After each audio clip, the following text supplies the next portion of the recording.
কেমন আছো তোমরা সবাই? আশা করি তোমরা সবাই খুব ভালো আছো। নতুন একটা ভিডিওতে তোমাদের সবাইকে ওয়েলকাম। তো আমাদের বাড়ির সামনে তো পুজো হচ্ছে, কিন্তু তোমাদের সঙ্গে তো সবই শেয়ার করছি।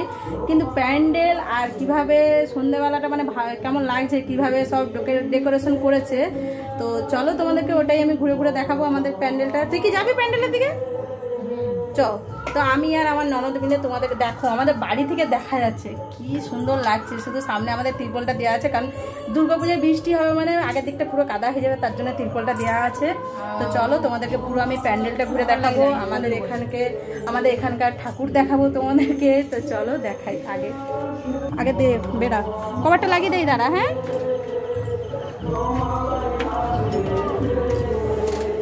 এই হচ্ছে আজকে এই বছরে আমাদের এখানকার প্যান্ডেলটা কেমন হয়েছে তোমরা কমেন্ট করে জানিও।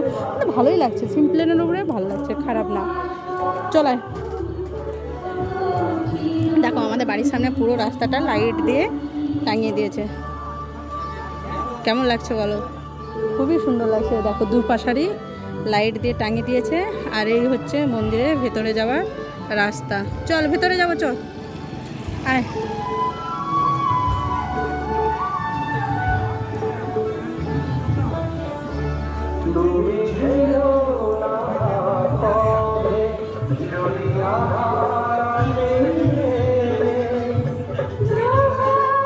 দেখো এই হচ্ছে মা দুর্গা। না নিচের দিকে করে দিয়েছে, এরকম বেঁকে গেছে না? এরকম দেখো ভিতরটা এইভাবে সাজিয়েছে। মোটামুটি আমাদের এখানকার আগে পুজো হতো না, এই 4 বছরে পড়েছে দুর্গা পুজোটা। কিন্তু আমরা সবাই গ্রামের সবাই খুবই খুশি আর খুবই আনন্দ যে আমাদের গ্রামে পুজো হচ্ছে। আর এই হচ্ছে সামনে আমার বাড়ি আছে, আর হচ্ছে আমরা দুজন, এই হচ্ছে আমরা মহিষাসুর কোথাও পালিয়েছে,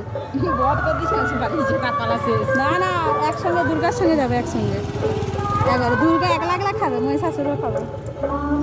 তো চলো গাইস, পরে তোমাদের সঙ্গে আবার কথা হবে। দেখি আগুনটা লাগিয়ে দেন।